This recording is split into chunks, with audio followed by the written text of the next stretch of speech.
Let's be honest, darlings. Most horror movies are like a bad first date. Predictable, loud, and you're counting the minutes until it's over. But then there's The Exorcist. This film didn't just scare people.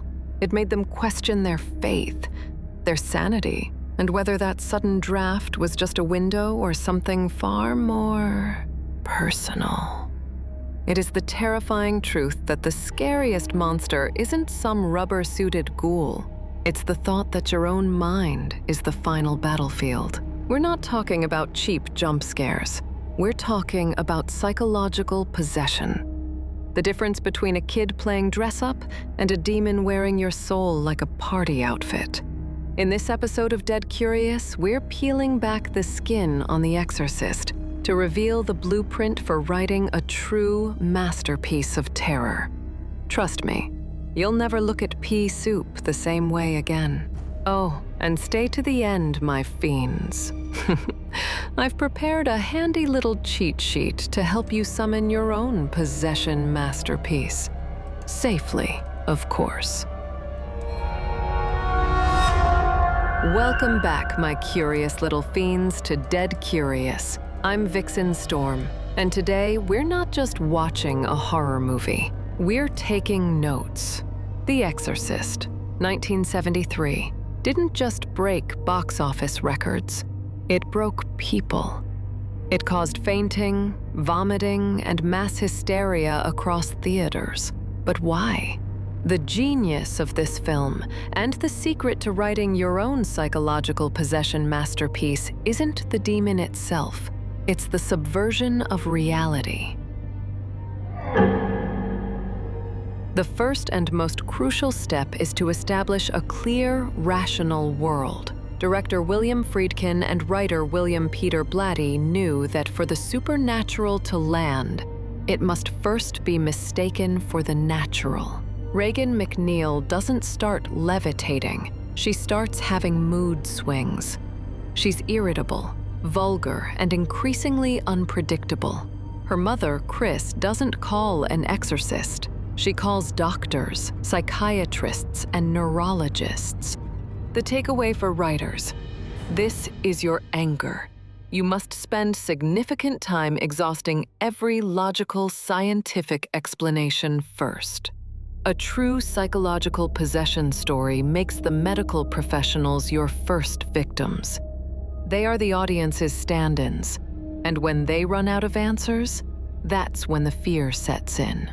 It's the unsettling realization that if logic can't save them, nothing can. It's like being completely confident in your date night outfit, only to discover you've been wearing it backwards all along. The horror. Next, you need a hero whose fragility mirrors the audience's doubt. In Father Damien Karras, we don't get a superhero priest. We get a man wrestling with a profound crisis of faith and crushing guilt over his mother's death. The demon, Pazuzu, exploits this like a seasoned con artist. Think about it. The demon doesn't just spew Latin. It whispers Karras's deepest fears in his mother's voice. That's the key to psychological terror. It's personal, not just evil for evil's sake. The demon is a mirror. It doesn't just possess the child. It possesses the vulnerabilities of everyone around her. Karras's doubt is our doubt. If this trained priest can be shaken to his core, what chance do we have? Your protagonist needs a flaw the size of a mountain, because the demon will make a home in it. The pacing is crucial. You can't start with the head spinning, darling. You have to boil the frog slowly. The Exorcist gives us tiny cracks in reality, moving furniture, changes in Regan's voice, mysterious sounds, words appearing on her skin. These are escalating violations that normalize the abnormal. The writers hold back the full, horrifying manifestation, the obscenities, the mutilation, the levitation, until the climax. Why? Because the audience has already been primed. We've watched the medical establishment fail. We've watched the mother despair. We've watched the priest crumble. By the time the final confrontation arrives, the audience isn't just watching an exorcism, they're begging for it.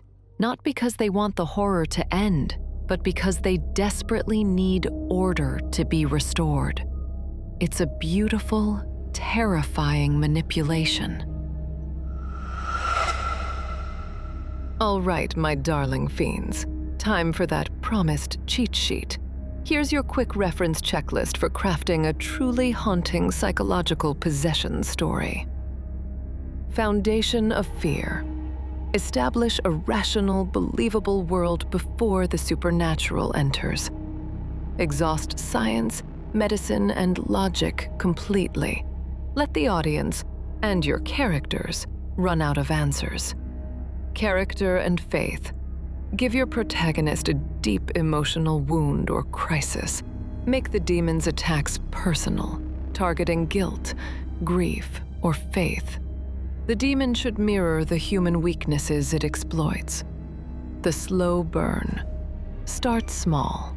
Odd sounds, strange behavior, things slightly out of place. Escalate gradually toward the grotesque and undeniable. Reserve the most shocking moments for when the audience is emotionally fragile. Final touch. Remember, possession is never just about the demon. It's about what the human soul looks like when it's cornered. Keep that close, writers. And if your pen starts moving on its own, maybe stop writing. Did The Exorcist give you nightmares? Or do you think another film deserves the title of Possession King? Let me know in the comments below. If you felt a little chill while watching this, that's your cue to like this video. It tells the algorithm to bring more creepy goodness your way. And if you haven't yet, subscribe so you don't miss our next deep dive into the darkest corners of art and cinema. It's time for me to go now. Goodbye, and stay curious, stay scared.